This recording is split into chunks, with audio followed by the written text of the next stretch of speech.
Hello. Hey! Oh, Is that the guy when the shoe came off? Like everything that I could, even if you break my arm or you carry me off, that's literally my mindset at that time. So, and I'll see you on the next time on Dragon Ball Z. Oh, where arm wrestling matters. Boom! This is Inside the Strap. Chifano, it has been a while. Actually, nearly a whole week, to be honest. But it's good to be back on another Inside the Strap podcast with your boy, The Cat, and Ben Tahini. Tonight's a special guest on tonight, and Ben will introduce the bro. Yep, so our special guest coming all the way from Waikato Brothers in Arms, and also the New Zealand champion since 2012, and also the current Oceania champion right-handed, and also holds the record for New Zealand bench press. And we'd like to welcome on Mate Iwarangi Hector Morris. Chivas, good fun, mate. Cheers. About time we get you on here. I was sitting here, I was like watching the intro, right? And you know what caught my eye, bro? Did Stormbreaker break a chair? Yeah, but it's funny, and also if you these are at the end bit, these are you can see if you pause it at the right second, these are mirror, and it's got them facing upside down on the floor.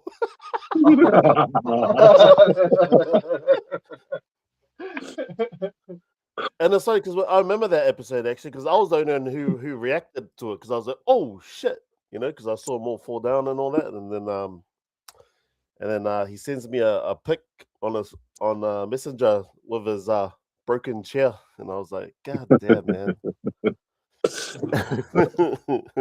Yeah, that was a funny one. Nah, good. Well, must do some icebreakers and introduce ourselves. Ben, you want to start us off? Yeah, all good. So, kia ora everyone. Name's Ben Tahini from Whanganui-a-Tara at Wellington Arm Wrestling Club. And I've been arm wrestling for 7 years now. Love every part of it, and part of that too, for high is having opportunities like this, having Charles and Mate on here. You know, it's cool to have the brother on. It's still buzzing me out still that they actually have him on here. So, you know, honoured to have Mate Warangi on.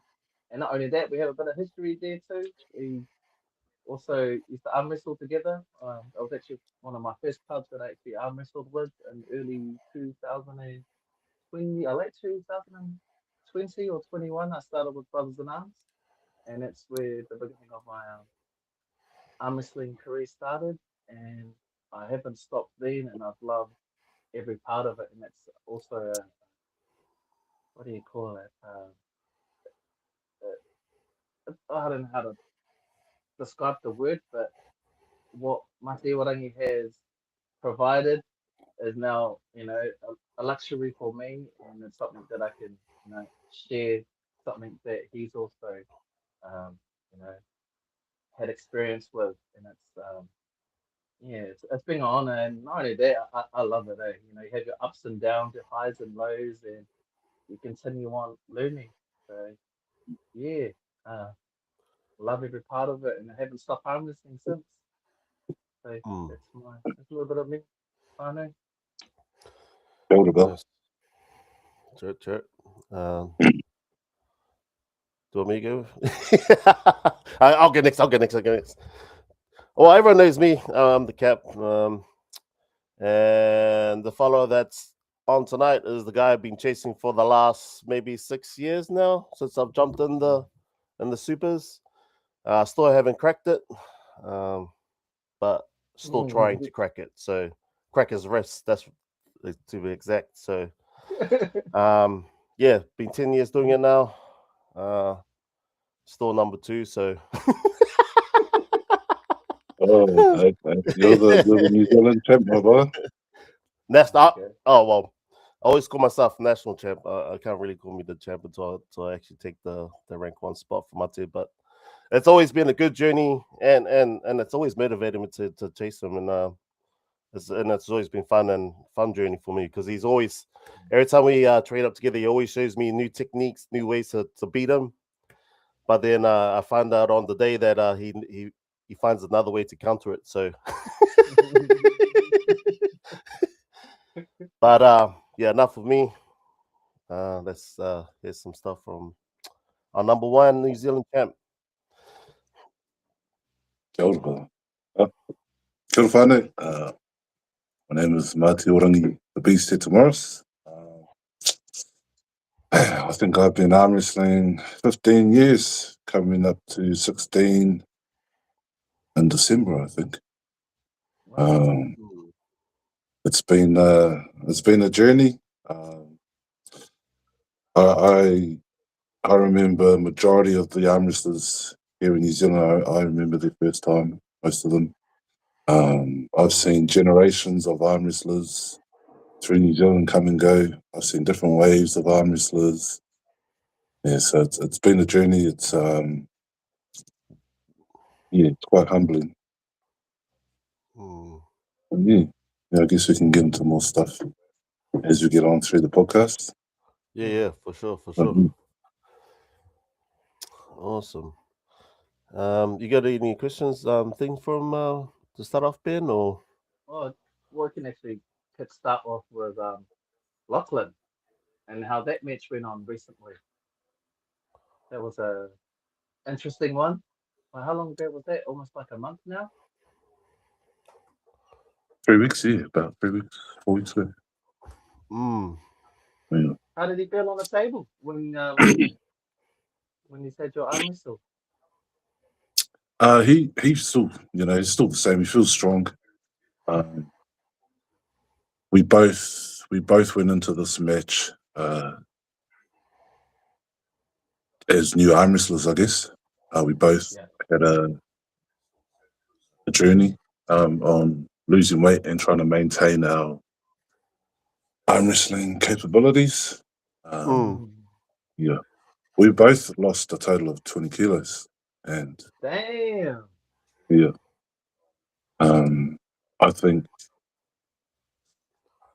I'm not too sure, but for me, I felt like I benefited more from it than he did because obviously I'm a lot fatter than most people, and obviously a lot bigger than Lachlan. So I think a lot of the weight that I lost benefited me more than it would have Lachlan. Yeah. Was it like a deal that you made together to lose weight or something like that? Was it or part of a competition? No, well, me and Lachlan are quite close mates. We call each other quite often, and we try and help each other through this unknown world of arm wrestling. But yeah, we sort of keep in touch with each other, and yeah, he started a weight loss journey, and I started a weight loss journey. So yeah, we just happened to jump on the same day. Yeah, I think I saw. Was it the second match, Mate, that it looked like you injured his? Was it his thumb that's been injured for a while now, or? Yeah, his thumb. Yeah, he had I think it was his thumb. He had an infection in his thumb, but he got that fixed up. I don't know if many of you know this, but he's actually got the tip of his index finger has been missing since he started arm wrestling. Yeah. Oh, yeah. Yeah. So yeah, he had an infected thumb. That was like halfway through last year. That was when he did that slap with old Derek Smith. Yeah, that one. Yeah. That's when he got injured. Yeah. Yeah. Did he re-injure it on that match, on that second match, the second one you guys had? Oh, bro. So the first match, in the first match I went in for the press, and just before I went to go surge to like press, I went to go apply my pressure and fuck, something just went bang. And I was like, oh, So it was the first match. bro. Yeah, but then the second match, I sort of went into the hook with him. I went more side pressure hook. And as soon as he went to go and surge, I sort of caught him and I felt him open a bit, so I brought him back in. He went to go surge again, and as he surged, I was able to, I guess, feel out his power. And then just in that last second where I could feel the peak of his power sort of tapering down, I went to go attack. As soon as I attacked, all you hear, so the first one was like a bang, the second one was like a rip, a tearing sound. And then, later found out that he had a torn bicep at the bottom head, and then I think in the second match it tore the tendon at the top of the bicep head. So Damn.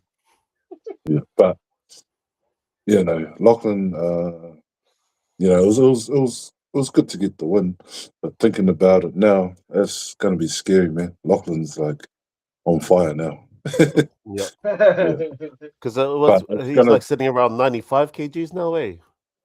Yeah. It was I think it was up to about 98 at our match. But his right will be off for over a year. Oh shoot, true. But I had leading up to that match,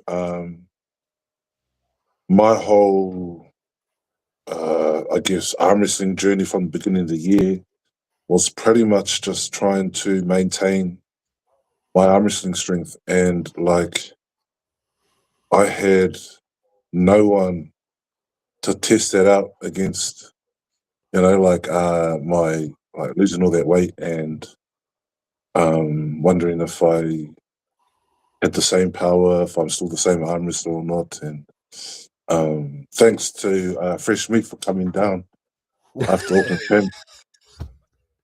Yeah. I seen that. I was, and then he recently came up last week and did the same results. I actually went through my whole club, so it was crazy. Yeah, I love arm wrestling. Yeah, it's a beautiful sport. It's if you go in the right direction, it's more of a self-healing journey, self-empowering journey. Yeah, no, for sure. Especially when we were doing the King of the Table at training, half of my guys were like, "Oh, hell no," you know what I mean? And I was like, "Bro, none of this weak sauce. Get your ass on the table. Get smoked like a man." Oh, the first ever time I'd ever done a King of the Table, I wasn't the king. You want to know who was King of the Table for my first one? It was John Brazil. Oh, that's right. And dude, I was like, hell yeah. And put me up there, I'll do it again. Oh, that actually right. What that would be real interesting to have a King of the Table with all the top guys like Devin Lallara, Michael Todd. That's something we will be talking about with Last Man Standing later in the podcast, I think. That'll be epic to watch, to be honest. Crazy. Dang. And then now you say you've done that, you've done the super match, and you've been on a lot of you've done TV shows. And your recent one, I'm not sure what the title was. What is it called, Matu? The TV series? Yeah, the new one you done when you were up here. Buster. Oh, that one's not out yet. We won't talk about that.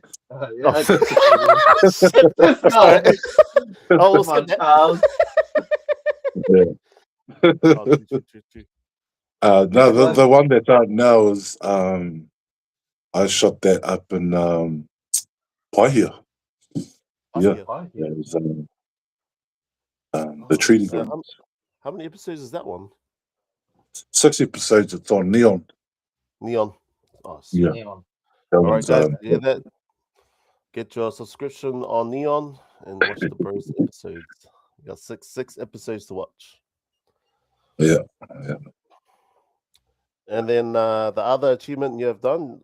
It's funny because now you're arm wrestler, you're powerlifter, you're actor, and now you're what do they call those people? Voiceovers or Voice actors. Yeah. voice? Voice actors.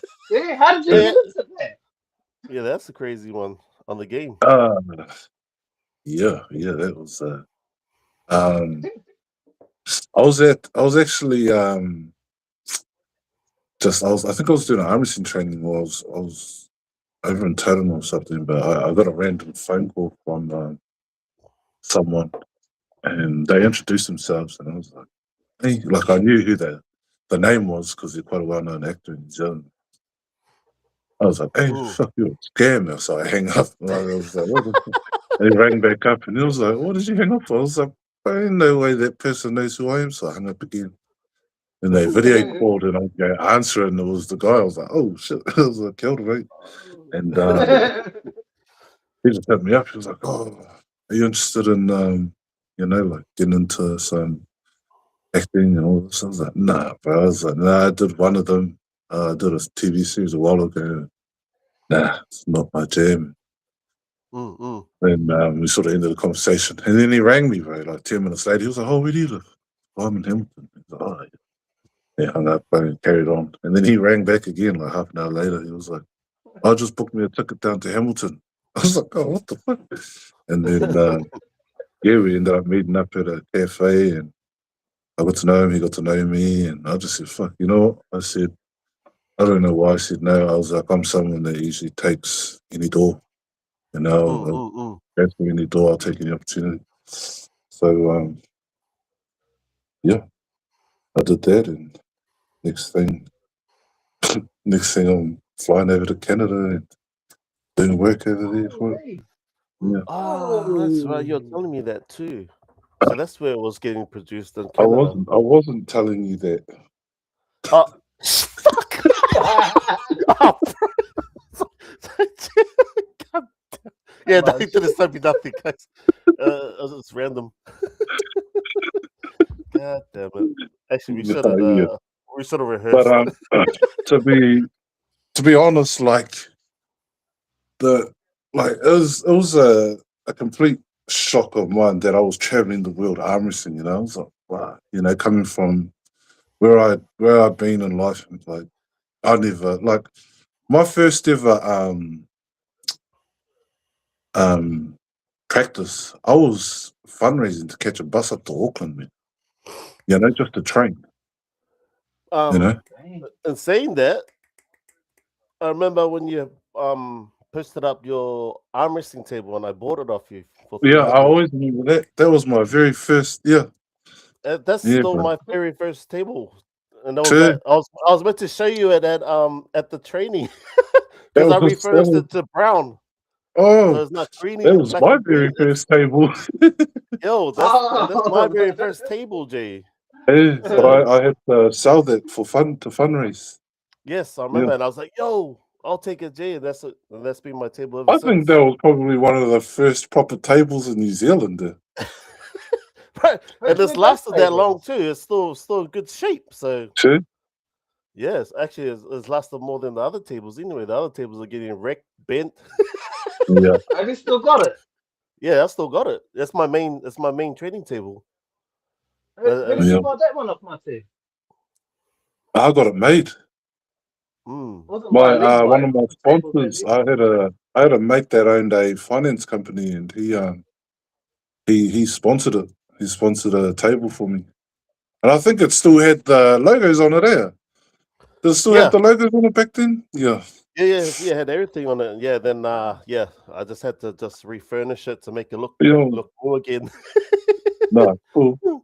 But yeah, that was the thing. You know, I was like, like I said, like fundraising just to catch a bus up to Auckland to do a training. But then I started traveling the world arm wrestling, and I was like, whoa, like that's buzzy. And then now from that, like, I always thought, I'm grateful that I got to be traveling the world, but it was always for arm wrestling related purposes, which was completely fine with me. But then to be traveling the world for work, it was like, oh, Yeah. it's like That's the main achievement. That's And solid. how long ago was it? Was it around 2012 or 13 time? which one? Your first travel overseas. 2000 and was either 2011 or 2012. We're not, if we count Australia, but outside of Australia, I think it was 2012. Was to Poland, Gdynia. That's where I first met Oleg Zhok. I think it's way back. Yeah. Way back. Yeah, way back. Yeah, and old what's his name? He's the guy that has the same sort of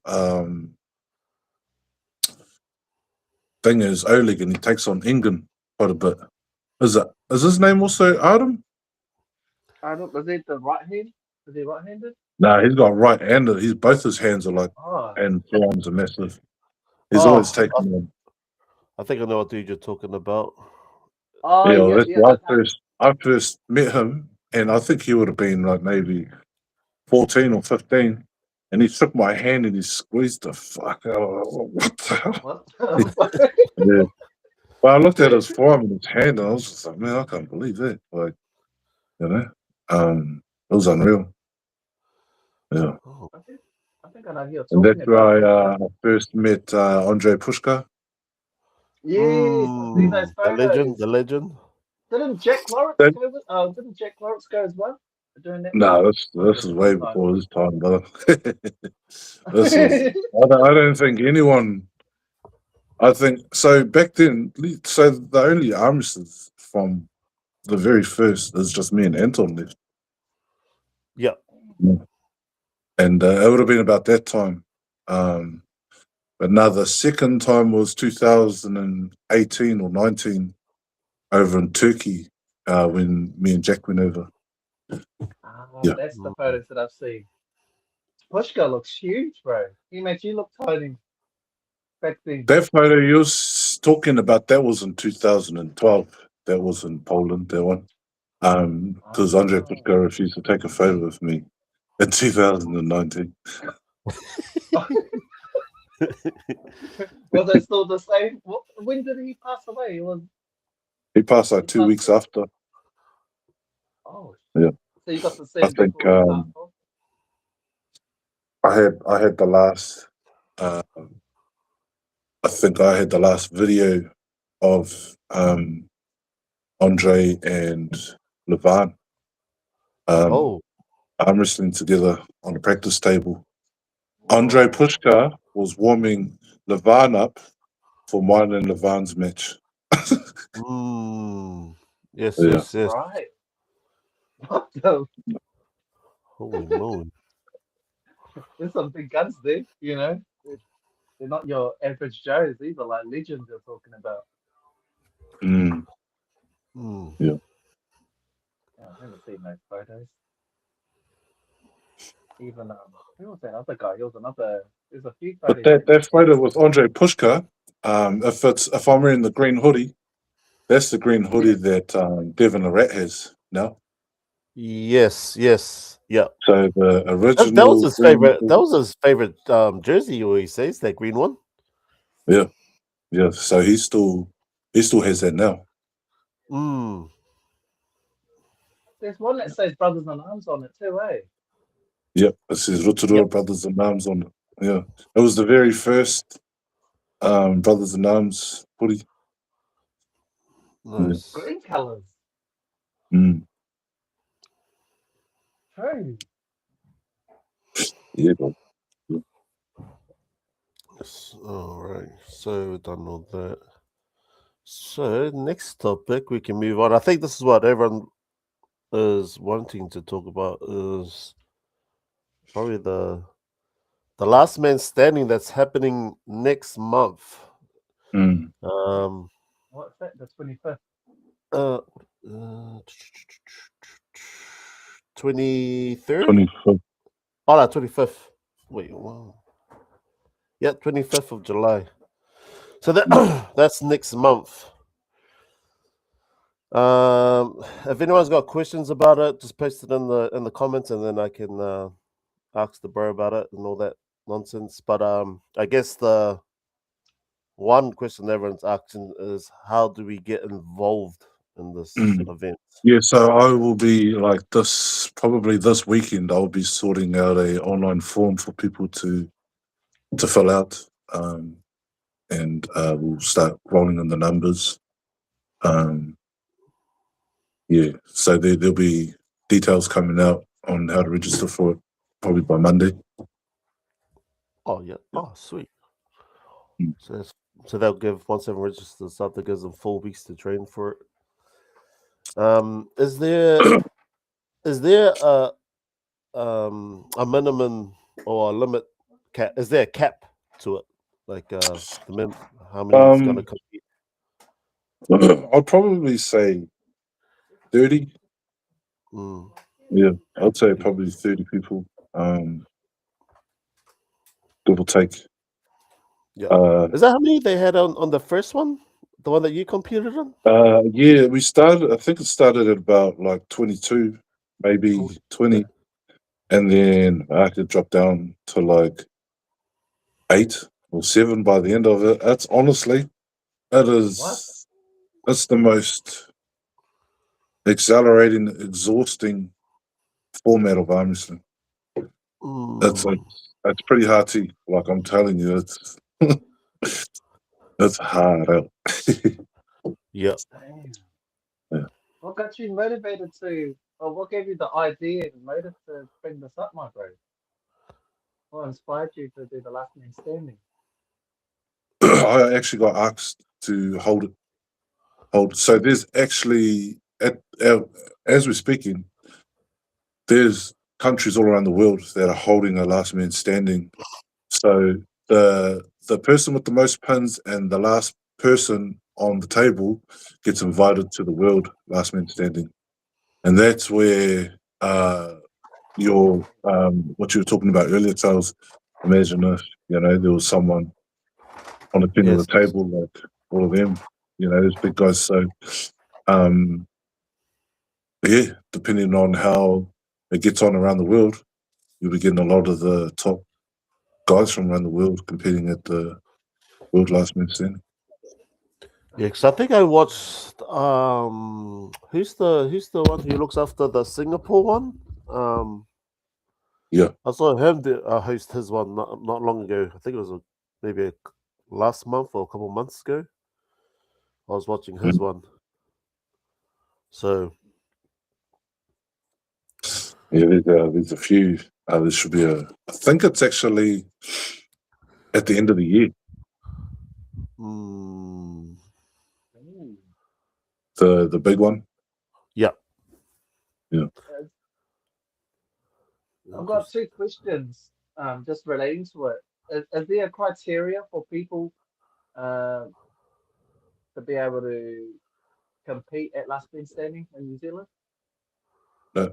Well, at first I was going to invite only the top 5 from each club, but then I was thinking, nah, fuck, I'm just going to open the doors and get a cap number. Yeah, but yeah, there's no criteria. Okay, cool. Yeah. Anyone could go. Maybe the only criteria is you've got to be a recognized arm wrestler. I don't think I would have anyone just come through. Yeah, like true. Yep. Yeah. Yeah, I was thinking that because Charles was like, "Oh, bro, I'm nominating you." Nominating me? What the? I guess I have to look at it like as a privilege, but at the same time, I was like, like, I was like, fuck, I'm not going to jump in it. But then the more I think about it, but I should just like keep that on the low because I was asked not to compete. Oh, what? There you go, Fane. Mm. You know, that's gonna be a surprise thing. Oh, I got I roll actually up thought. like with a mask. Just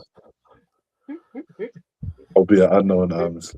I actually thought you were gonna do it, my bro. I was like, I'm not gonna Nah, jump on. I'm not. I'm not.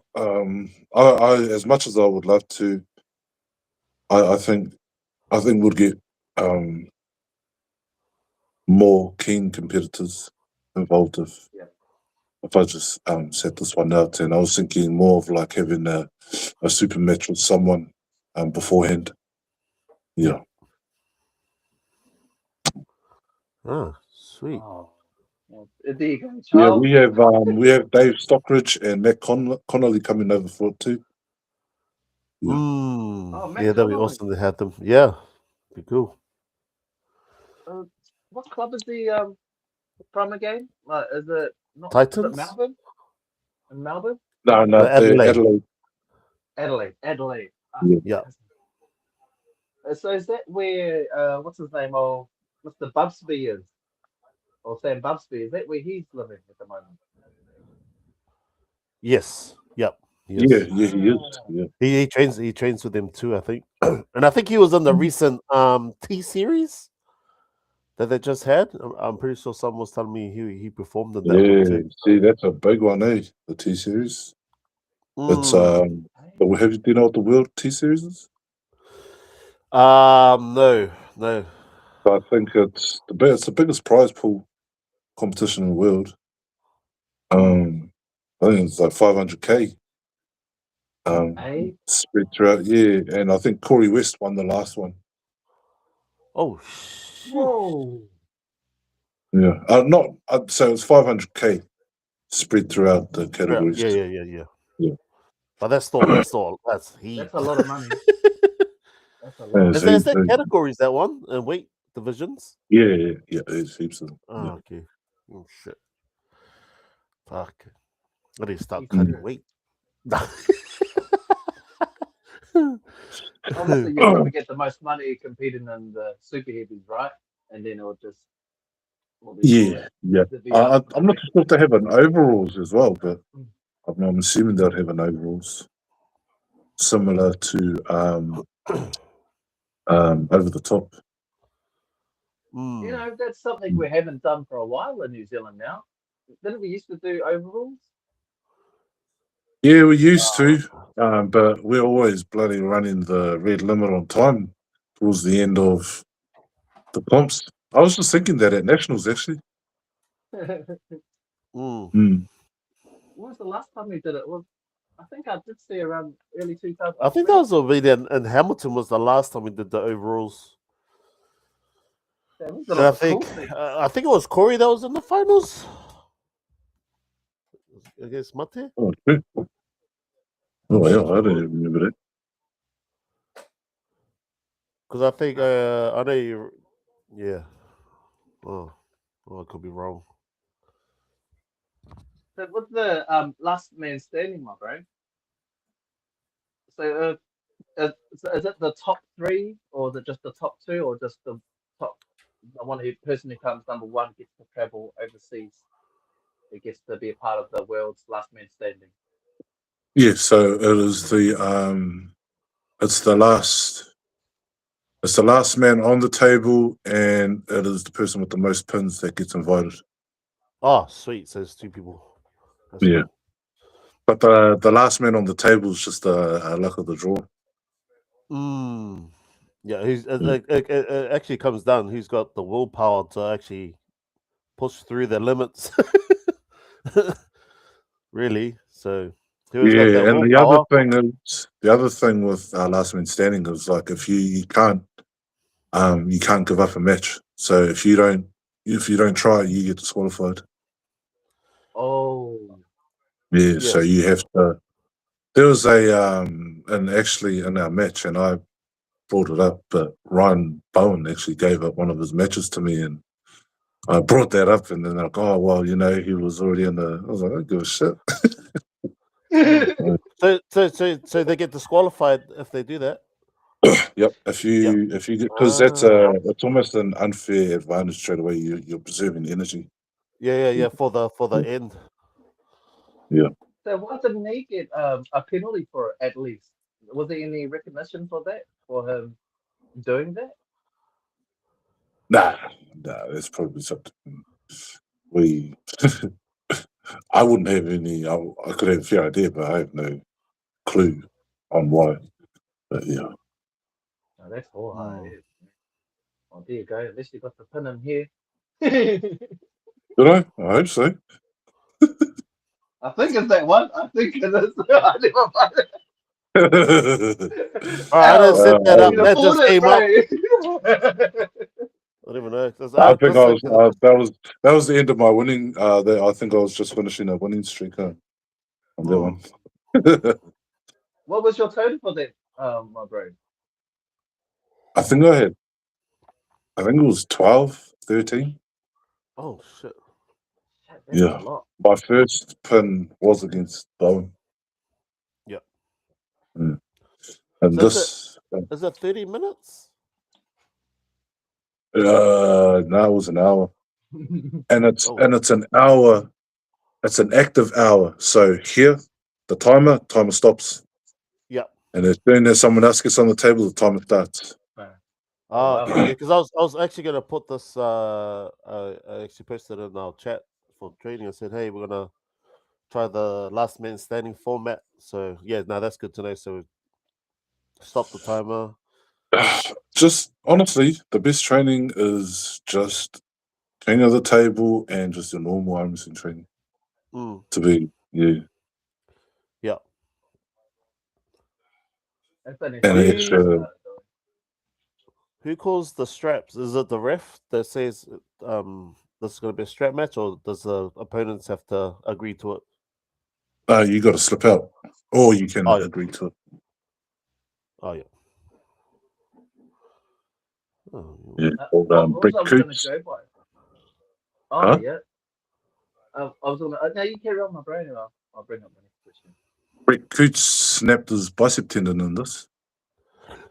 Yeah, because I remember I saw him on the first 2 rounds, and then next minute he was disappeared from the rest of the. Yeah, I think it was the Tournament. distal bicep tendon, like in his forearm. Mm. Was that against you or someone else? Mario. Oh, Yeah. We got a question from Dre. Can you hold if you're winning and burn them out, or do you need to pin them if you're able to? You hold them if you want, brother. Yeah. Oh, so you can? You can hold them. Yeah. I mean, if you're actively, trying, then yeah. But as someone that's been army for as long as I have been, I would suggest to not do that. Yeah, that's a bad strategy.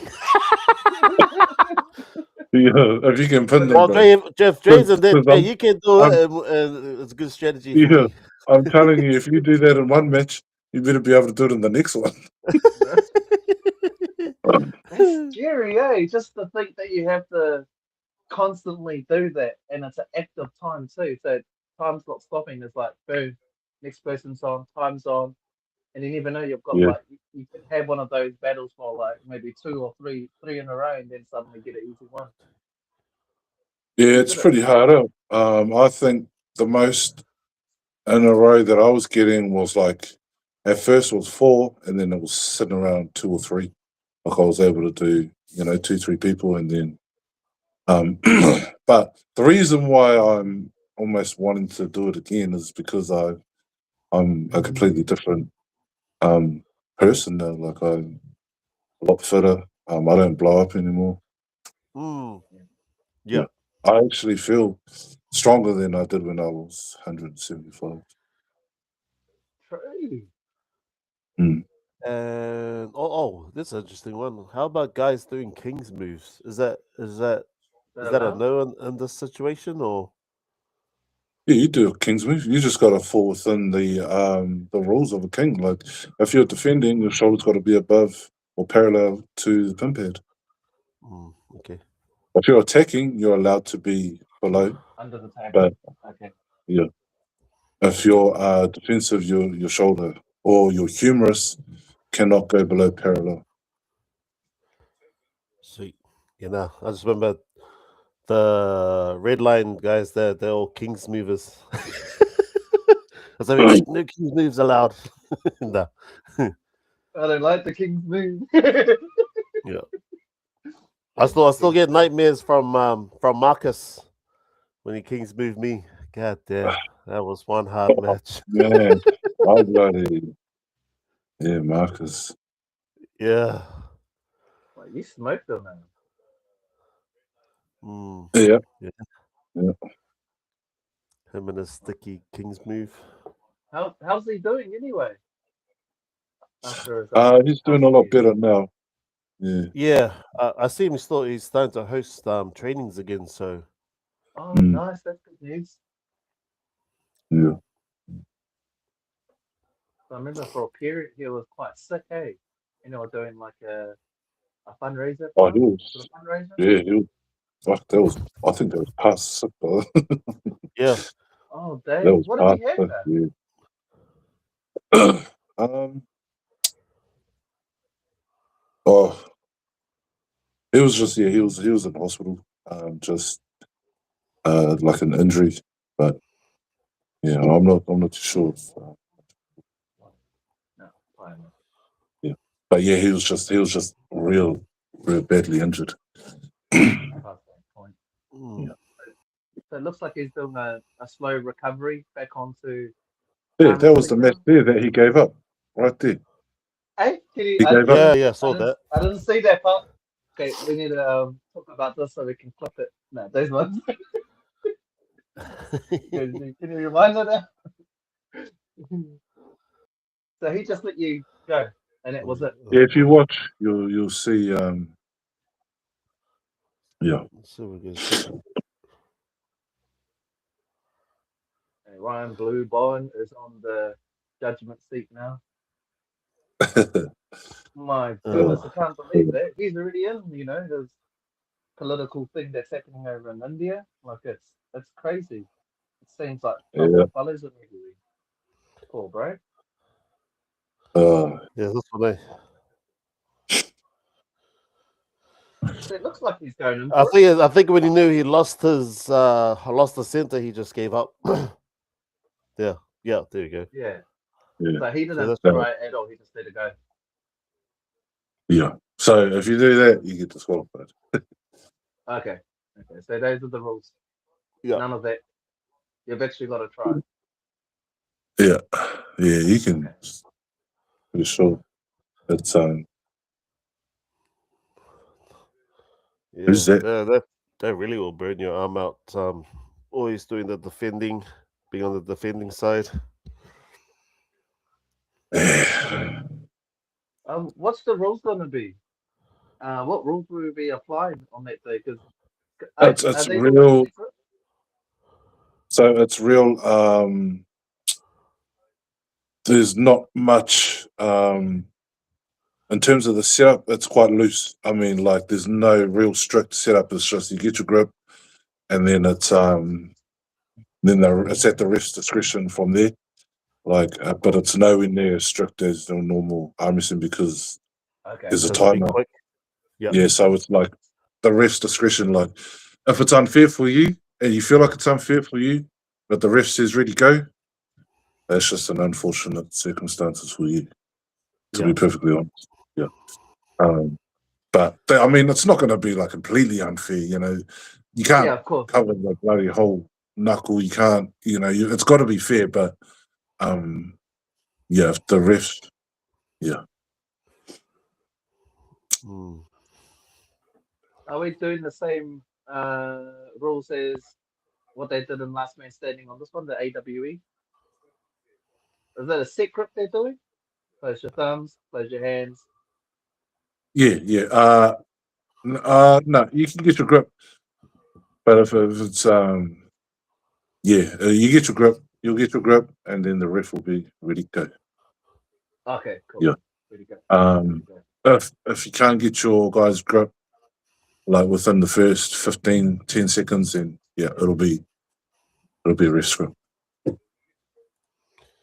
Alright, I think Ash is curious on thoughts / feelings winning OTT over the top.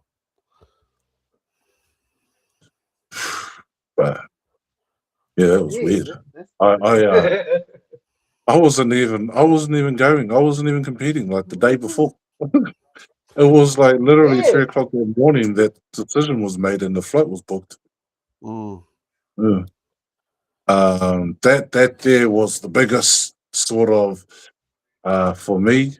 Like I had to strip away a lot of things, and I had to take myself back to there's one question, which is why are you arm wrestling? And there's no like I removed any titles I had. I removed any like everyone in New Zealand knows me for arm wrestling. I had to remove all of that. I had to remove all expectations, and I had to really dig down and remember why I do arm wrestling, and that was the ultimate decision that led me to competing over the top. I had buried 2 people that week. I'd done like this like a massive arm wrestling training Saturday, the day before. I had done like a prep bench session that whole week. So three of my bench sessions were over 80%. One of them was at 110%. And I was on the phone with Phil. I was like, oh, I'm not coming over. Like, 1, I'm not physically ready, and 2, it's midnight.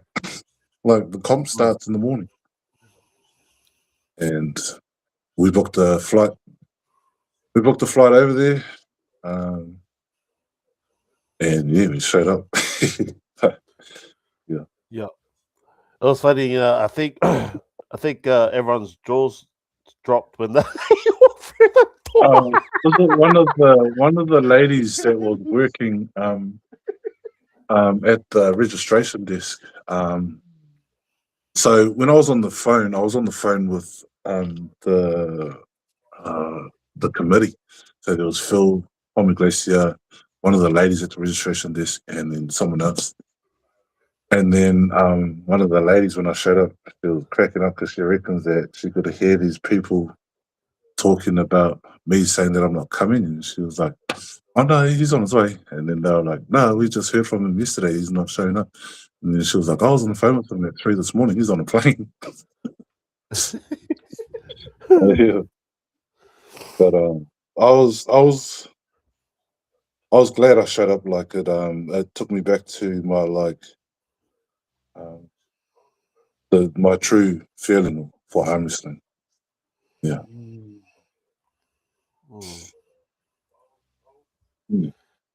And then got one from Anton Firichenko. Fuck.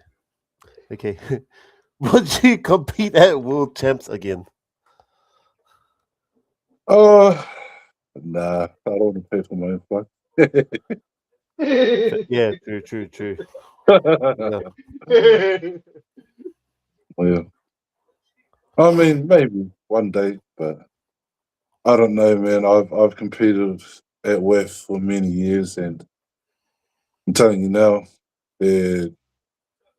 I don't know. Probably I won't say it on the podcast, but it costs way too much. Oh shit. Fair enough. Oh sweet.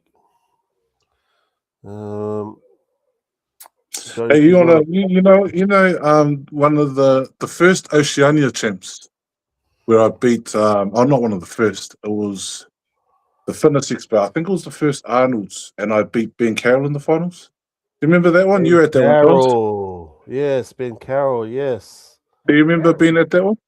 Yep. Do you remember what shirt you were wearing when you were competing? I was wearing your one. That's right. No, I was here. Fun fact, guys, I was ripping Brothers in Arms when I first started arm wrestling, and then I decided to branch off. But yeah, my first ever club was actually Brothers in Arms. What the heck? Yeah, it was. You kept that under the rug. Man, but that was, I think I started because that was 2017, eh? Because I was 16, I started, and then the whole Arnold's thing came up, and then I was like, oh shit, I want to go. yeah. So I was fresh off the boat, and I just went in there, just jumped in with the Sharks, and I think that's when I first pulled Lachlan too, because Lachlan was my weight division then. So yeah, that was the qualifiers for WAF. Oh, WAL, yes. sorry, WAL. Yeah. Yeah, that's right. What the hell? Yeah. I was a B Brothers in Arms back in the days, boys. Yeah, Brothers in Arms was the second club established and is now the only club established from back then. Back then, yeah. Yeah, the first one was Sandra Sampson. Brothers in Arms, was Lock and Drop? Lock and Drop was one of them, eh? That was JL, eh? Yeah, JL, yeah. No, the one after Brothers in Arms. Yeah. Or maybe just after was Black Silk. Yes. Oh, Pete Vitali and Sean and Mark Tucky. Did you ever hang out with them? Yeah, no, I used to train with them all the time. And that's when we started doing our first club wars, was with them, with Black Silk. Yeah. So, Black Silk. Yeah, no, they were a good arm wrestling bunch, these fellas, until they all spread their wings and went to Australia. Yeah. Are they also arm wrestling? Some of them is. The only one that's still is what's her name? Victoria. Yeah, Vicky. Yeah. Yeah. Fuck, I had Vitali stuck in my bloody head. Yeah. Yeah. Yeah, Vicky.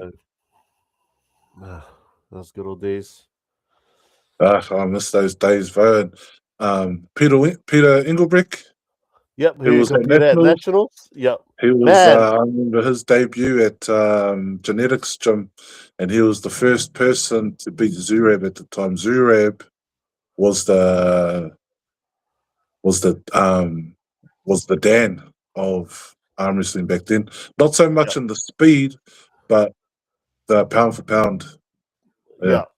Like meet you in the middle. He'll get you there. Yeah. Yeah, Zurab.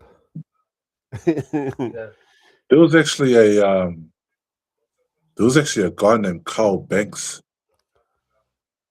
Yeah, that's what I wouldn't know that one. I don't think you wouldn't have known Carl. He competed randomly, bro, at an Auckland Champs. That was my second comp, and like I actually thought I was going to win it, you know.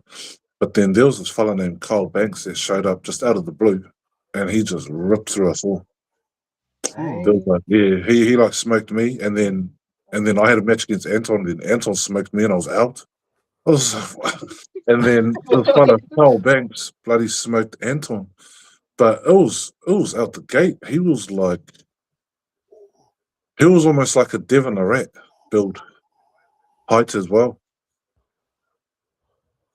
Yeah, he was. But he had never arm wrestled.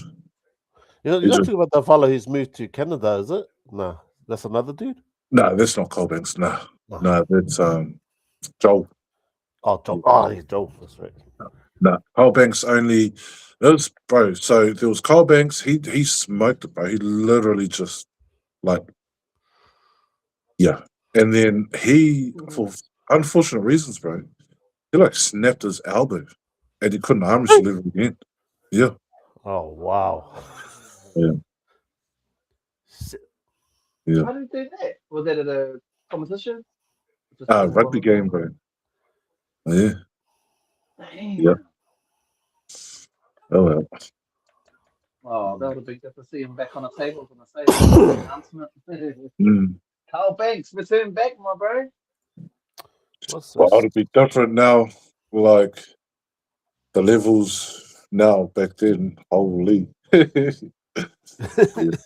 Straight up.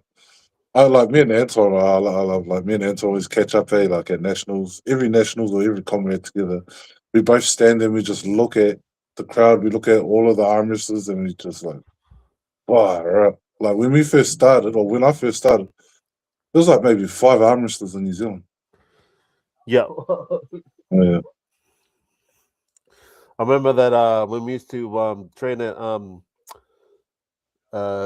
Levi Holly's house, everyone could fit in his room, dude. That's how small the community Yeah. was. Yeah. So Yeah. Rest in peace to our brother. Well, that was one of my questions, Matthew, was, what are your thoughts about arm wrestling and how it's evolved now? Seeing that from 2011, 2012 till today. What's the part of it? Like it's yeah. There's benefits and there's advantages and disadvantages at the same time. So being part of the arm wrestling world back then, the community in the whole world for arm wrestling was so much smaller to the point that we all kept in touch with each other. Whoa. That's how small it was, and we sort of like, yeah, it was like a tight community back then. And the other thing was a lot of arm wrestling back then was more you had to figure things out a lot more than you do now. Like pretty much now everyone knows arm wrestling, and there's books about it, there's videos on it, there's everything. Back then there was hardly anything, and it was trial and error. And I think that's the benefit that myself and Anton and a few other arm wrestlers in New Zealand have, is that we had to go through those experiences. We had to trial and error a lot of things, and I think that's where a lot of crucial experiences. And in saying that, you can flip that over. Imagine if we had everything that's available now back then. yeah. So it's a two-way thing. Yeah. But I myself, as a person, I prefer the hard way. Yeah. And yeah, watching the arm wrestling world grow, I was like, whoa. What's that fella's name? The Manifester?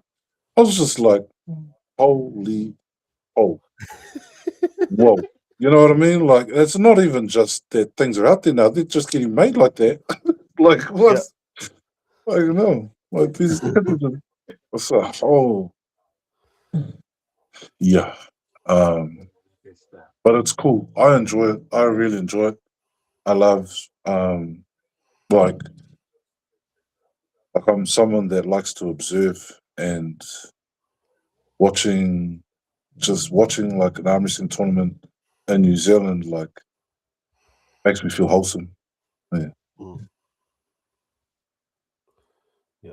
And saying that, yeah, when you talk about training, when we way back when we first started, it was hard mode, because I remember my first training session, all I got taught is how to get stonewalled. And I was like, is this what arm wrestling is like? And I'm just like, ah! That was the training for me. And for me to, and then it just got to that point where I was like, okay, so this is training. All I need is to break the stone wall. You know what I mean? And So, like, that's part of your experience. yeah, it was crazy, but Yeah. it worked. It worked. guess it motivated you to learn outside that. You're like, okay, cool, I'm getting Stonewall. What can I do next? What I need to train on? Wow, the only thing Yeah. that was running through my head is just to get stronger. You know, that was my mentality from back then. Was I need to get stronger. I need to break his wall down. I need One yeah. one thing I was always taught as a kid is my father. He's quite a disciplined man, and one thing that he drummed into me at an early stage, and I apply it to nearly all walks of life, is like just remember your basics. You know what I mean? Like if you get so far into the technical side of things, you start forgetting the basics. Yeah. No, for sure. No, I saw a question from Anton again. Okay, so he's saying, is there anything else that excites you in arm wrestling game in nowadays? What would be your inspiration now?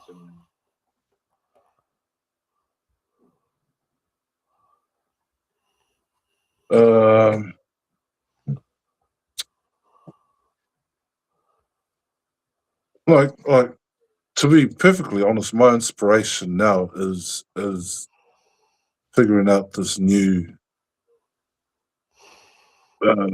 body that I have, I guess. You know, that's my inspiration. Like I got so far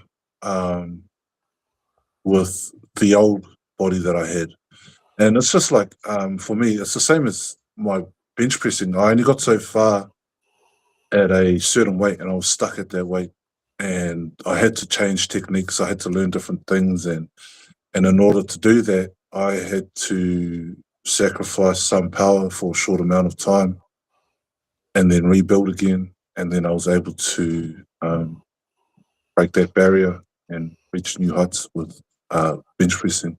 That's the same with arm wrestling. At the beginning of the year, I stripped down a lot of things and rebuilt myself. And I'm only just at the beginning of, I guess, this new transition, and enjoying it. Yeah, So definitely. Would you say that version that Lachlan went up against you, you know, because obviously he pulled you back in the day. I think you would have been shocked by the way, you know, how you would have felt. So especially with that match that you had. Yeah, well, it's always given the respect between me and him. So, but he also had a lot to do with that success. So, yeah, he's helped me a lot with this transition that I'm into now. But that version that went up against Lachlan was still a baby version of where I'm at now. Charles, do you still won your super match? The time will come, but like I said, it's all like it's all about preparation and training. You can't just jump right into it. You gotta be sure with your training. You gotta be confident in your abilities. So, and I feel like I'm still way off, you know, because I got so many other things that I'm trying to focus on at the moment. But like I said, I'm still chasing. I always tell my therapist, I say, bro, I'm still chasing him. I haven't given up. I'm still chasing. I didn't to be honest. Like, I reckon that's the biggest mistake. I've heard you say this a lot, Ben, and it's a saying that it's a whakataukī that I came up with. At the end of the day, you're arm wrestling yourself. And to be honest, though, the day that I started arm wrestling, it was then that I realized I'm not chasing anyone but me. I'll take that one. Then. I'll take that. That's a good one. But yeah, you're the only one that's been on my ass this whole time.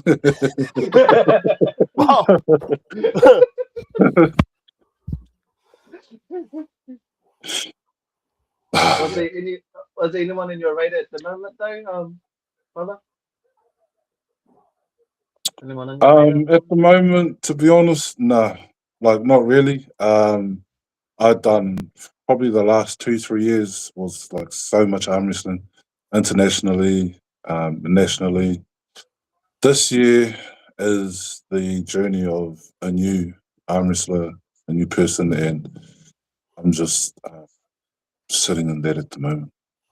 When I feel confident enough to present something worthy. Mm. Fair enough. Well, the last person you've done, really, well, not done, but a big match really was against Lachlan. Yeah. Yeah. I mean, like, straight up, when we gripped up and I gripped his hand, I was like, oh, nice. Here we go again. Yeah. But the things that I had been practicing and that I had figured out and learnt all sort of came into play.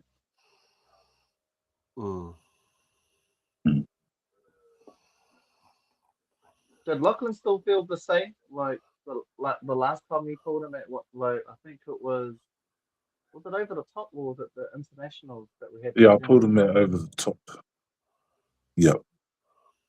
Our last super match was 2023 or 24. Whatever else. Yeah. But he was like 118, 120 kilos. Yeah. But nah, he's different. He's more versatile. He's able to like move around into a lot more stickier places. But yeah, I think both of what we had learned and like I had said, like the weight loss benefited me more than him, I guess.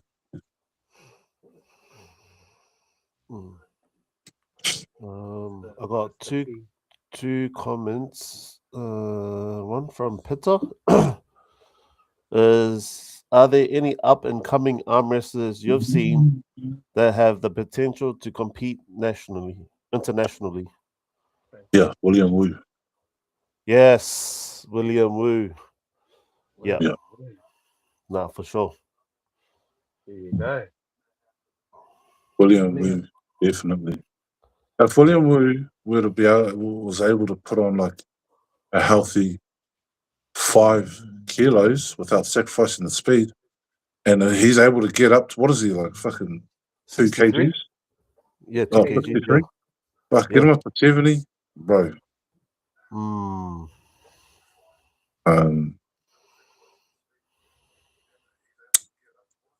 Yeah, that's. And then one more question from Karen. Who would be your ideal super match be with on an international now? And would you be ready if there was a call up tomorrow?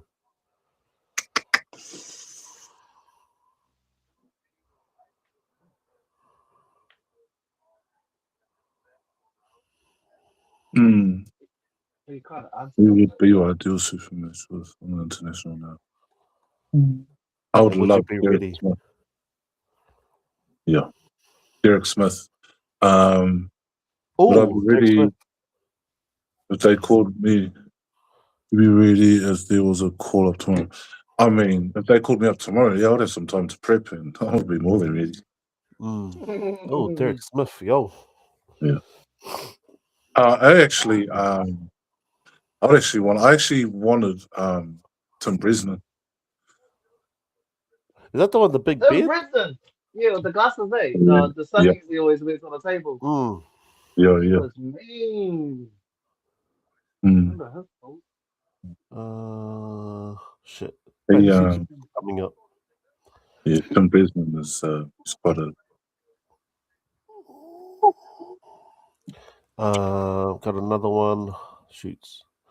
What's your thoughts on Rickard Bowman's progression into the professional scene?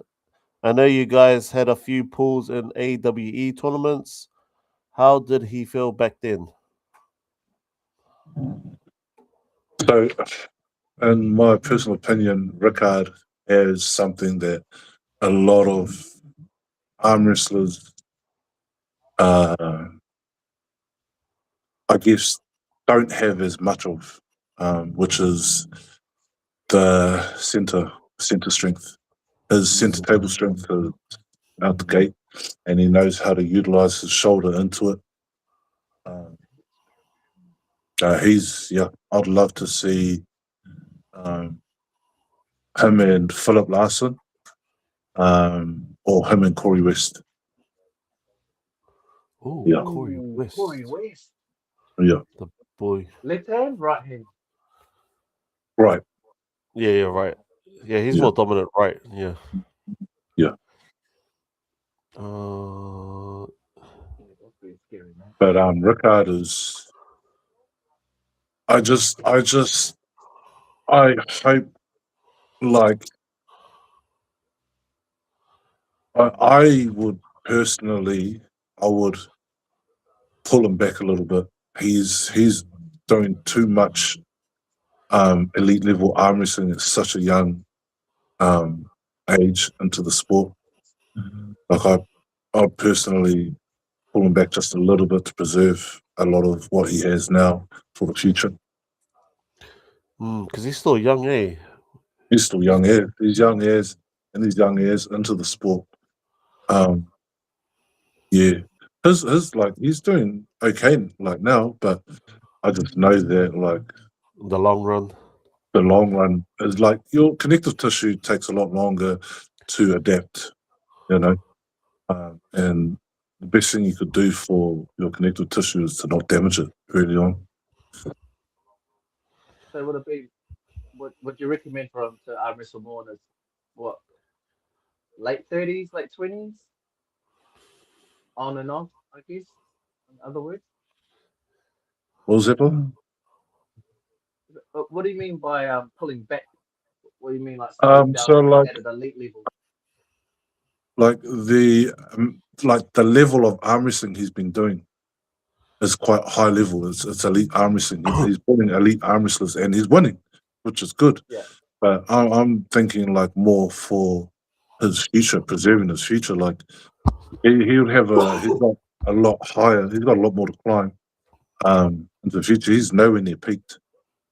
And I like, this is only my own opinion, but I think, like, he's risking injury. He's risking that peak.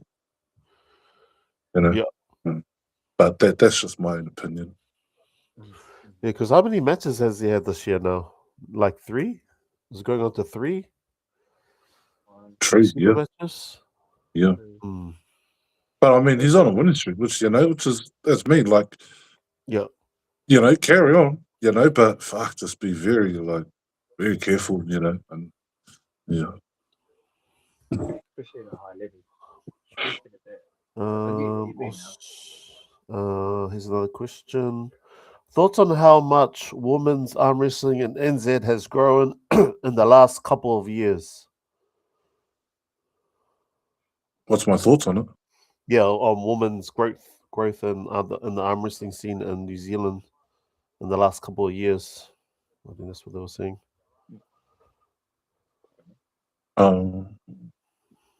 Cool. Like, I mean, like, what? Like, it's cool. I mean, it's never been. They've never not been allowed to compete. Yeah. So I mean, I don't really. Yeah, I mean, cool. Like, I hope they're enjoying it.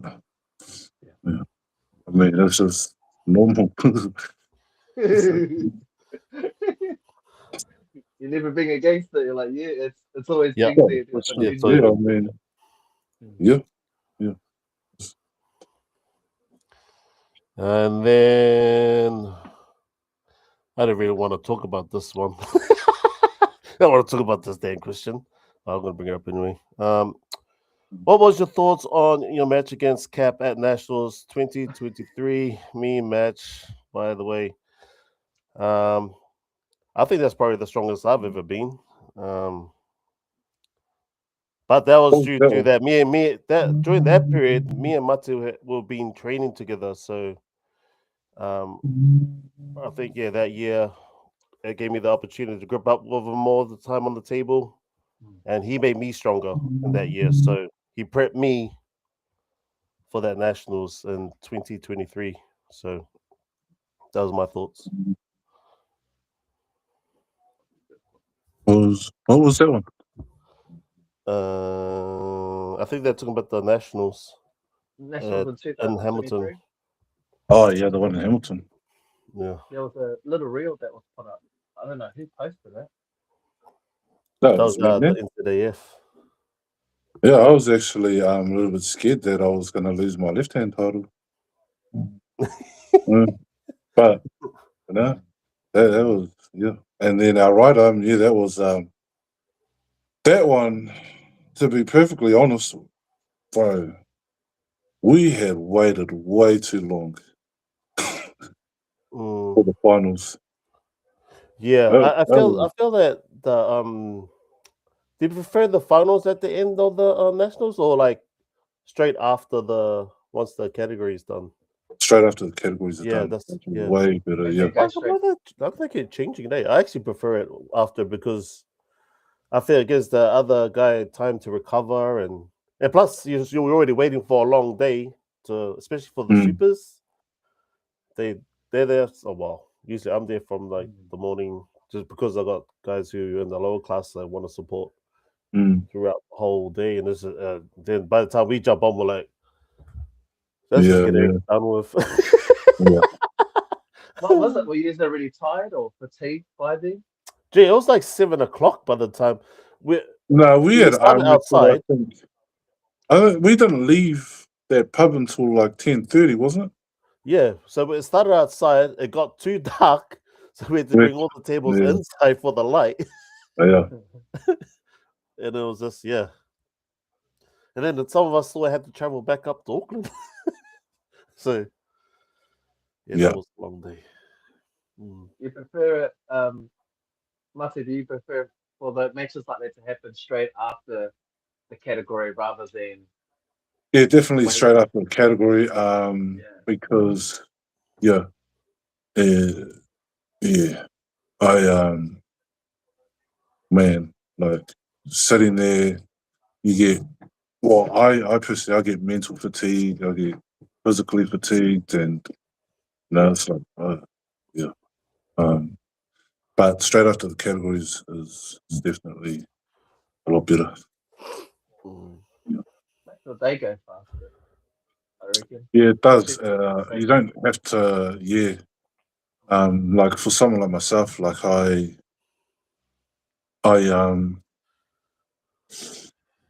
never doubt anyone. So, I'm always thinking that, fuck, this is, I'm going to lose. So I'm always thinking that, fuck up, I'm going to get smoked. I'm going to blah, blah, blah. And so, like, sitting there for about 5-6 hours, running that through my head. Yeah. Yeah, that is fatigue. But now it's growing, arm wrestling is growing in New Zealand.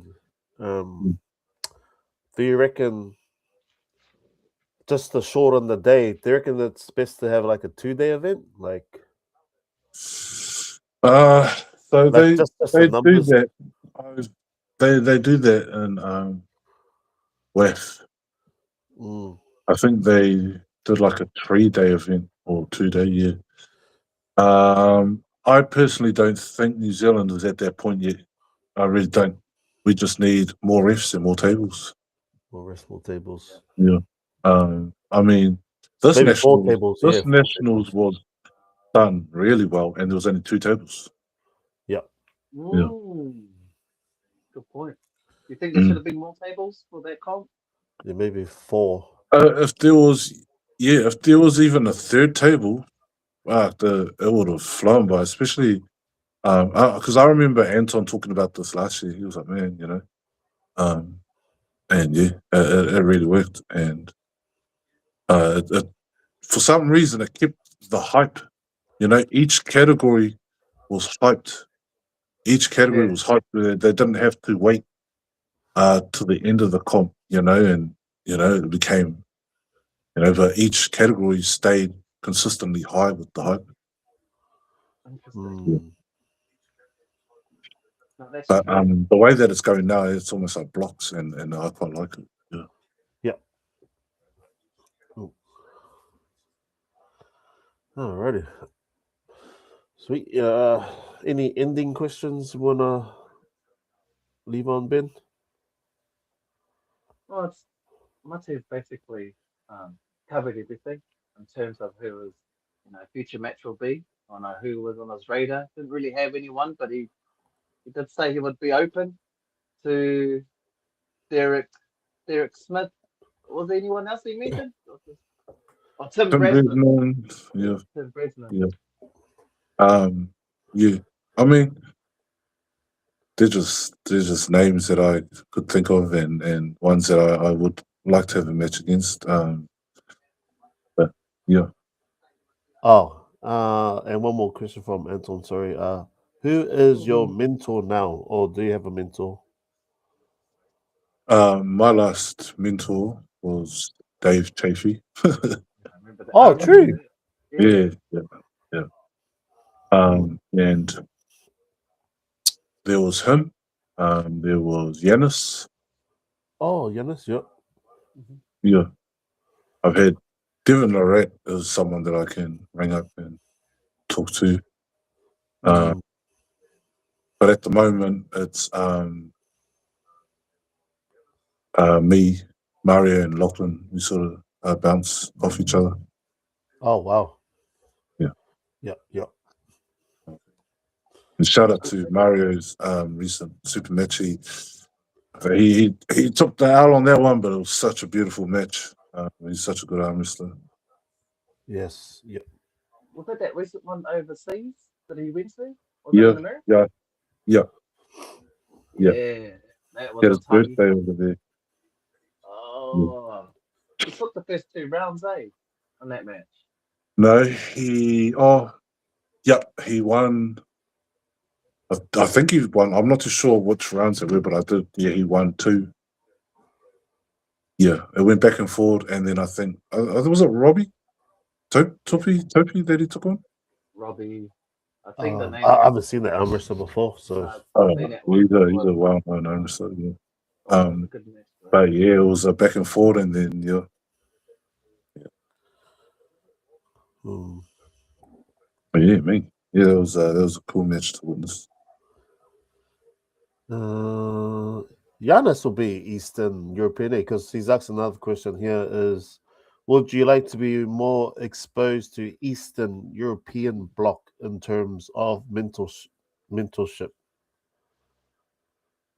Anton, he's the one with the app. Yes. Yeah, that's the one.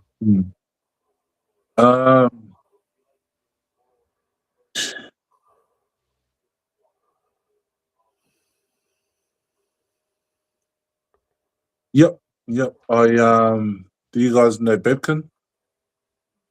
Dedekan's mentor and Oh, yeah. Yeah. Yeah.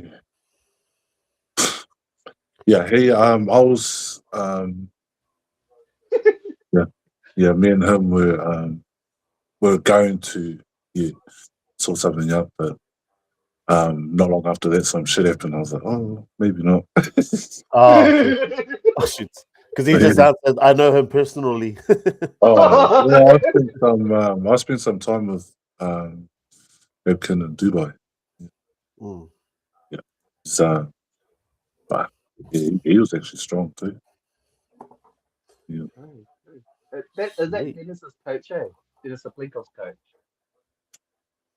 Oh yeah, I think I'm not sure if he is. He's with Saplikov and Dedekan. Yeah, I actually haven't seen him in the scene much. To be honest. Did you ever meet him, Marty? Bebkin? Dennis Saprenko. Nah, I haven't met him actually. You know what's funny? Actually, is in Rotorua, I was at this conference meeting. I was trying to pitch for sponsorships for the World Champs. Anyway, I did this conference thing, you know, and then the next day I got a phone call from someone. He was like, "Oh, I was at the conference, blah blah blah." He was like, "Oh, I'd love to catch up." I caught up with him, and he was like, "Oh, I got a friend that used to army wrestle. His name's Alexei Voivada. Do you know him?" I was like, "What the What? I was like, hey. And he was like, yeah, Alexei Voivada. I was like, what do you mean do I know Alexei Voivada? Everyone knows Alexei, you know? Like, I was like, how are you friends with him? And this guy actually did bobsledding and skeleton racing with him. Oh, Yeah, random. yeah, That's random ass. yeah. It was out the gate, especially from Rotorua. Someone that grew up in Rotorua, and they mentioned Alexei Voivada's name. Yeah. That was weird. I was like, what's yeah. Out of all names you would have mentioned, you know, legend. I think But, I might yeah. speaking of him. Yeah, that was one of my biggest circle moments. Actually, was I first watched Pulling John, and I was like, I that was my first sort of introduction to arm wrestling. I was like, whoa, you know, like buzzing out, Yeah. you know. And then full circle moment, I'm bloody at King of the Table, and their rematch from Pulling John happened at my debut. Oh. Oh, Yeah, whoa! yeah, That song. that was buzzy. Yeah. And you got to meet him that day. Alexei Voivada. Hang out with. Oh, I'm chilling out. We're sitting next to bloody John Brzezinski and Alexei Voivada. I'm like, we just kicking it together, are we? Well, Yeah. cool. Yeah. I might actually watch that again. Pulling John. You've seen that, Charles? Pulling John. No, Nah, don't you even say it. Don't even say it. Okay. Right. Haven't you? I'm gonna kick your after ass, this, man. I'll watch it after What this. the? Oh, Right, that's what's the that best. other one? What's that other one? Was Sylvester Uh, Stallone? That's budget is. Yeah, no, I've seen that. I've seen the original, like over the top, the Korean Nah, one. don't watch Champion. that one. Over the That top. was that one, bro. Yeah. Pulling John, bro. Pulling John. That's Oh, you best. never watched. That's why. That's why.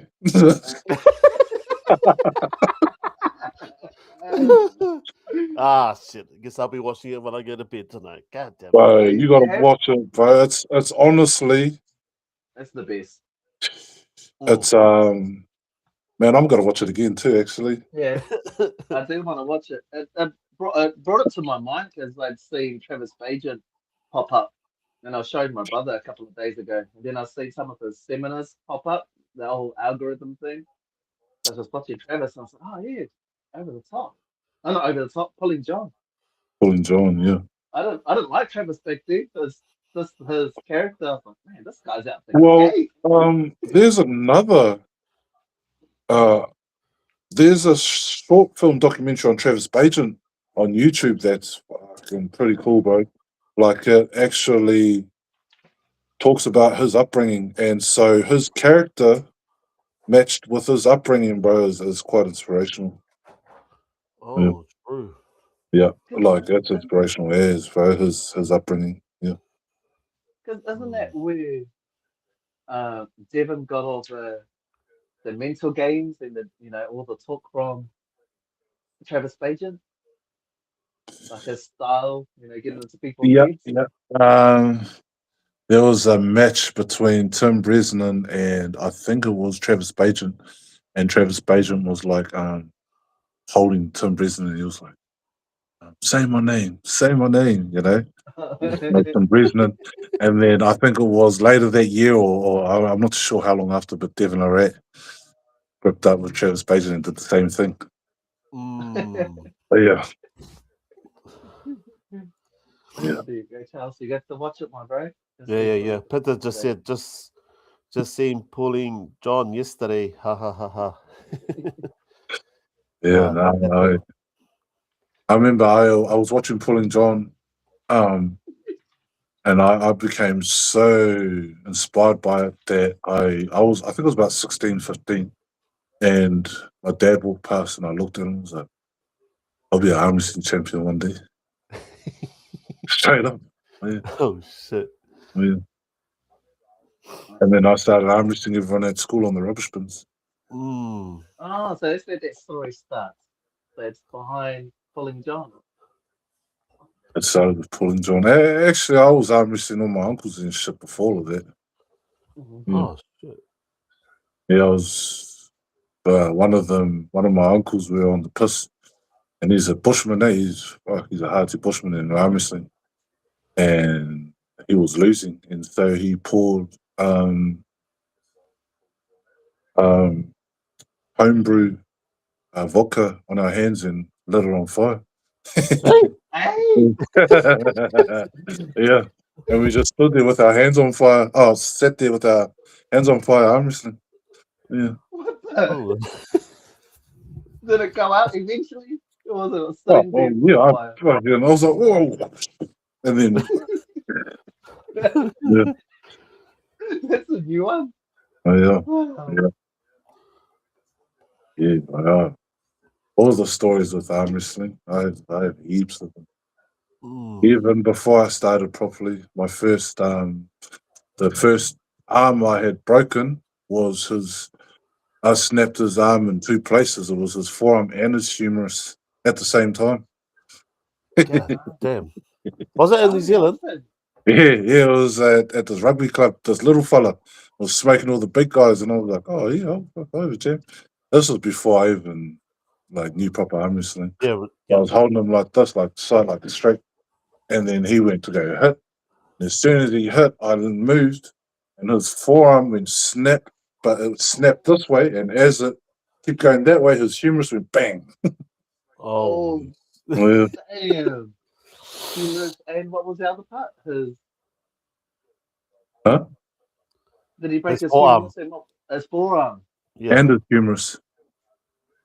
Yeah. But how many arms have you broken in your arm wrestling career?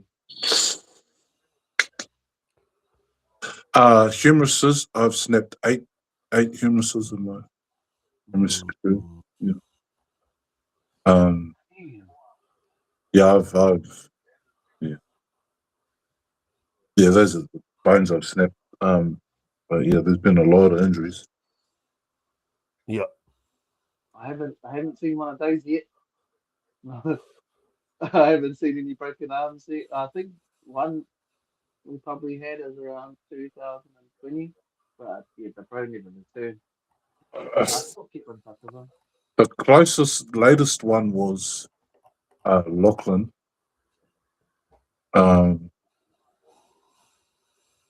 And then before that was Wurumu. I didn't snap his arm, but something had happened to his wrist. But yeah, that's the main one. Is I feel people's wrists crack or mowing that over the top. Oh, yeah, actually, yeah. Before Lachlan was yours. Yeah. Wow. Bro, I remember that one actually. That was I felt so ratchet. Oh. Look. That was ratchet because I brought you up into my room before the match and I was getting you hyped. I was like, getting all hyped up, like, yeah, that's us. And then when I heard my name called, I was like, god damn it. But yeah. Oh, is that where it happened? Oh, I thought it was Vitali. Well, there you go. Yeah, nah. But hey, I'm still here, guys. I'm still pulling. Yeah. Nothing's gonna stop me. Like I said, I actually enjoy the sport. So, have you experienced any wrist injuries, though? Oh, and then we got a comment and broke his heart too. So many times. I haven't had any injuries myself. I've just got things happening to my arm due to just circumstances. Like I've got like I've got a bone growth, like hair growing up the back of my tricep. This forearm here is supinated, and my bicep is pronated, so turning in.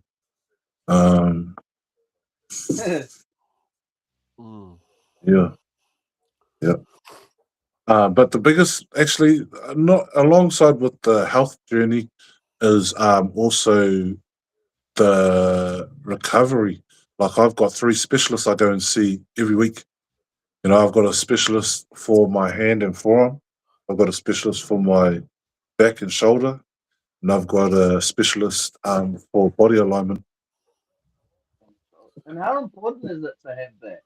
Is that something new you've just started doing now, or It's something it's definitely new. And having these specialists come through to identify a lot of things that I knew was happening to me, but I couldn't like nail it. You know, I didn't have no bloody X-ray or MRI, and even if I did, I don't know how to read it. But these specialists could see and knew straight away, and within, like I'd seen the specialist for my back and shoulder 3 weeks before my match with Lachlan, and I had 0%. I forgot what it's called. The scapular inside, but which is responsible for internal rotation, right? I only had like I think it was like 10 kgs of internal rotation pressure on my right, and then I had electrical therapy done on my shoulder and back for like 4 days straight for like the first 2 weeks. And when I did my internal rotation pressure test, it had increased by like 12 kgs. Yeah. Yeah, so that's all of those small things that I've been doing, is like actually testing a lot of areas. Like the subscap, sorry, that's what it is, the subscap on the inside. Yeah, and my scapula. Learning about all of those, learning how much the scapula is responsible for a lot of shoulder power. Yeah. And is that through specifically a back specialist and neck specialist, or the what do you call that type of specialist that's working on your back and neck? Just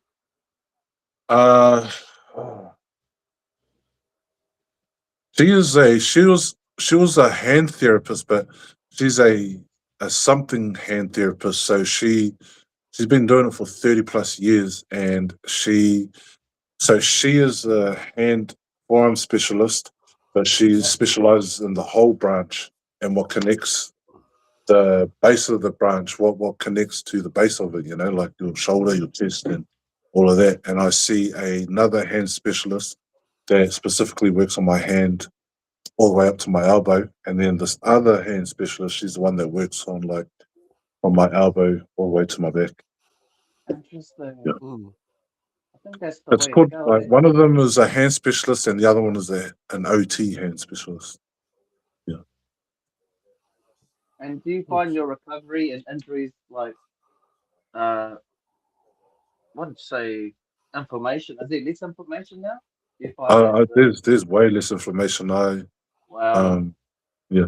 It's a funny thing is a lot of people reckon I'm not fit. Even before I lost all this weight, I could laugh on the table more than like 90% of 99% of the people in New Zealand. I'm like, why is people, like think I'm unfit on the table? I might be fit and shit, but fuck, I can arm wrestle. You know? That's a fact. Because every time we sit the king at the table, you're always the last one there. Yeah, of course, yeah, man.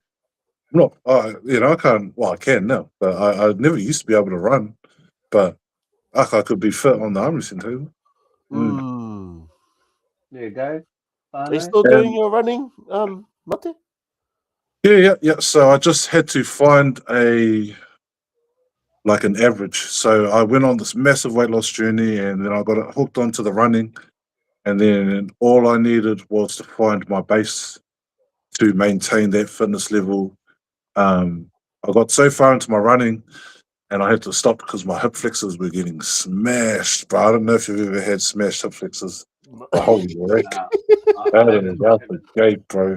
Like they felt like little golf balls on the side of your hips. Oh shit! Yeah. And then so I don't like. I was running every day, but now I do like medium jog on a Wednesday. Monday I do power walking, and then Friday I'll do my running, a 10-minute run, 10-minute on the bike, and 10 minutes on. It's not the fucking stepper thing, but it's the thing you hold and you go like this and you walk it. Yeah. I'm on it. Oh yeah, I've seen those. Oh shit, that's pretty cool. Mm. I'm too scared to run because I think the last time I ran, I had gout for 2 weeks, so it's put me off running. Is there a way around it? Yep. Is there a way around it? Biking. You can bike. Yeah, no. Anything to do with my legs, G, I'm afraid. I'm afraid I'll be bedridden for 2 weeks, G, with the gout. So I'll just stick to the upper body. I definitely will take that on. That's motivational, Keep me motivated for that. I love running. But, went up on my Sequoia today. But that's neat to hear that you've been doing. I remember seeing you doing your running a while back. But you've been doing it consistently since. I become like obsessed. If I start something, I become obsessive, bro. And I became obsessed with it. Like I started running around the neighborhood at night, and shit. And then I made a little goal was to try and hit 4Ks in under 30 minutes. And I keep hitting 4Ks at 30 minutes and like 20 seconds, 30 minutes and 18 seconds. And I was like, man, it just wasn't budging. And then I remember thinking, fuck, maybe I should just rest. And then one weekend, I got on the piss and I was smashed. And I was like, fuck, this is not going to be good for running. I thought I'll try it anyway. And that's when I broke that barrier. Yeah. Yeah. I hit my 4Ks in like 29 minutes. Yeah. Oh, damn. Damn. That's massive. Me now. I think not to think of it now. I think the only training difference in my trainings now, I've been drinking less. I think I'll get back to my old ways and start drinking again. I don't know. And Bro can run the 4Ks on the 29 minutes drunk. Fuck. So there you go. That's me. No, I can 4Ks. I broke 2 treadmills in the process, though. At the gym? One of them started smoking. Oh, shit. Yeah. I did that about 3 months ago, and the out of order sign is still on it. Yeah. Oh, crack up. That's awesome to hear that you're, been on that journey. Yeah, that's quite cool, And plus, it's winter. I always find it hard, bro. It's just my opinion, but I always find it harder to go out, especially in Wally. It's muckariri, it's so cold. And it's told Mrs. Play, we're going out. We're going to go out for hikoi, But it's usually in summertime, around spring. It's quite cool to go for hikoi and stuff like that. But yeah, we did a good walk today with the whānau. It's cool to hear that you're doing that, but 4Ks under 30 minutes, and you broke a few treadmills while you're at it. Alright. I'll be happy. So I was gonna ask you about it. What was there any new goals that you had coming up next for yourself, or is there any new goals that you're looking forward to? You're looking at? Uh, nah, not at the moment, bro. Like I said, like I spent the last three years going hard out with arm wrestling, and I think the goal now, bro, is just to kick back for a little bit. Mm. Plus, you already got all your other gigs, like the showbiz, the voiceovers, Mm. gaming. And then you've got your Yeah. own business that you're doing as well, your Kamoko and stuff like that. So Cool, yep. you'll Yeah. be busy. Still doing the Kuoro and stuff like that as well? Yep. The Puro Tonga Puro, yeah. Yeah. Yeah. Nice. Yeah, mate. Still doing it. And where's a good place for people to follow you on social? Or what's a good place that people can find you on social media? On Facebook, Instagram. Yeah. TikTok. It's the usual ones. Yeah, TikTok, yeah. TikTok. And TikTok. Yeah. And you also see him sometimes on Kick with the Māori Gamer. You know what's funny? I used to watch the Māori Gamer when he used to just play his game Fortnite and all that. Yeah. And now you're kicking with him. I'm like, ah. Well, I've known him for years. Me and him are good mates. Oh, true. Because did you know when he was? Because he used to be he did NZ Either Way back in the days. Well, he was skinny G. Yeah. He was skinny as. Yeah, he was a singer. Yeah, New Zealand Idol. Yeah. Just like Eddie Williams. Yes, Eddie Williams. Yes. Yeah. But I don't know. So we did this.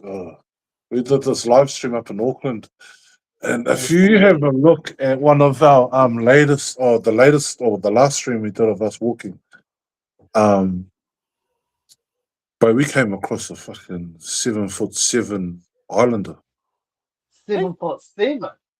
But he was massive, G. Like he was massive as. So you would have been looking up. Were you up to his shoulders? No, straight. Well, I think I was up to just probably below his armpit. Oh shit!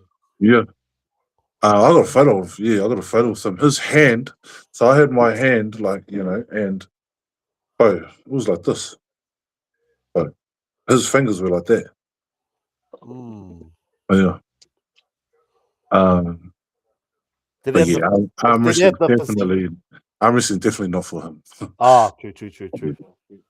I think I saw a bit of it where Rongo was doing what's up with those the bounces? He's like, what bounces? Yeah. That oh no, it was way later into it. Yeah, I had an arm wrestle with him. I was like, I think there's too tall. Yeah, he'd been way too tall. Like I don't think an arm wrestling table's good for him. How tall is Brian Shaw? 6'10".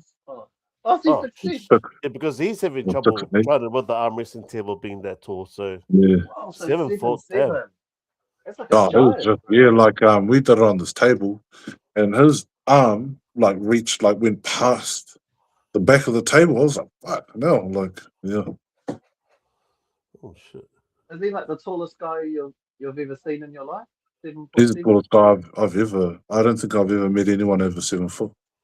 Oh shit! I remember there was a photo you sent me of a guy you're arm wrestling, and he made you look short as Big Mike. This guy. Yeah, Big Mike. Yeah. There's Big Mike. The very first Big Mike was a tall white fella. Tall as. It kind of reminds me of I remember this photo you put up or you said ages ago, but he was massive. But it seems like this guy. That's Fraser.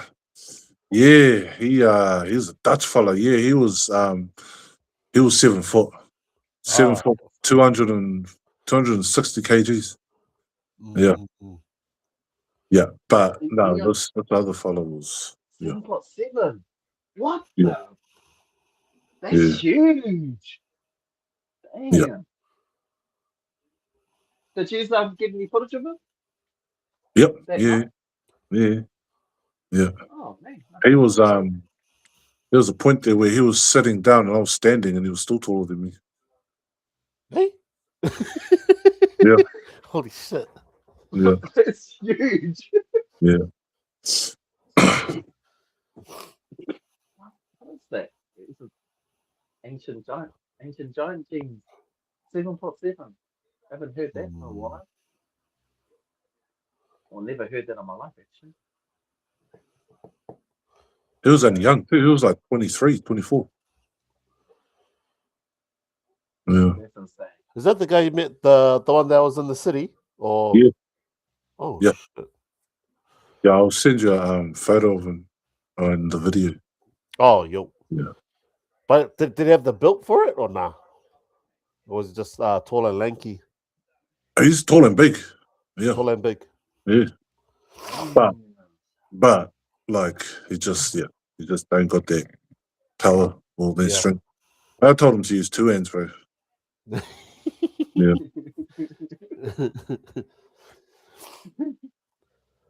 Yeah. Oh well. Well, what is it here then? You want to say anything else you want to bring up before you leave, brother? Or before we finish? Oh, I just, shout out to our arm wrestling community in New Zealand. Shout out to, what you guys do, taking arm wrestling to the next level and showcasing it. Shout out to Anton and our president, and shout out to Brothers in Arms. For sure. All right. I think that's us for tonight, lads. Like I said, appreciate to have the bro on tonight. You can find him on all the social media platforms.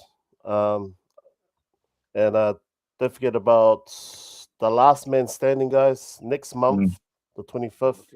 Yeah, we'll be posting that out by Monday. So I'll be posting that up on the NZAF members page, and there'll be forms and other details.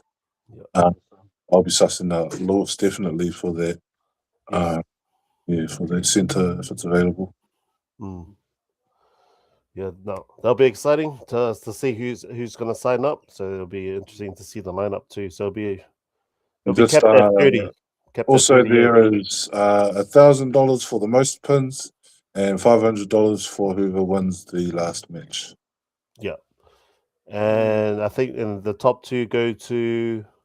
Yep. So whoever has the most pins and whoever wins the last match goes to the World Last Man Standing. I think they have 50,000. I think it is. Yeah. Sweet.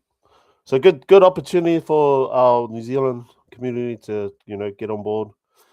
And if you do win, you get to showcase it wherever they're going to be held. Is it going to be held in America or? I'm not too sure yet. Possibly in Australia, or it would be overseas somewhere. I'm not too sure. It'll be overseas, to showcase your fellas' talents. That'll be the information I will most likely put up when I do start pushing out the members' forms and stuff. Yeah. Alrighty. No, sounds good. Appreciate you, brother, once again. And it's always good to hear his journey too. Like he's done so much. Like I said, he's opened the doors for many of us, including myself. He's taught me a lot. So, and where I am today. So,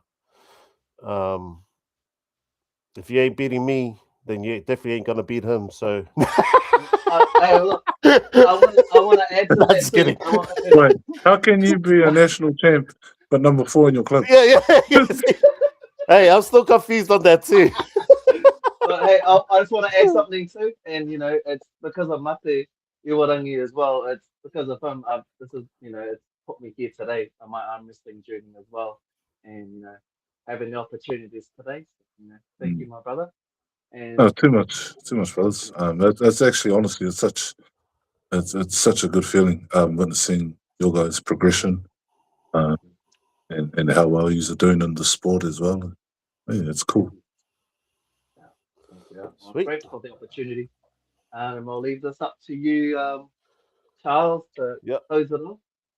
Thank you guys for tuning in today, and we'll see you on another Inside the Strap podcast where arm wrestling matters. Boom. Boom. Happy day. Hello. Hey! Oh, Ben, Is that the guy when the shoe came off? So I gave everything that I could, even if you break my arm or you carry me off. That's literally my mindset at that time. So please, and I'll see you on the next time on Dragon Ball Z. Yeah. Oh, where arm wrestling matters.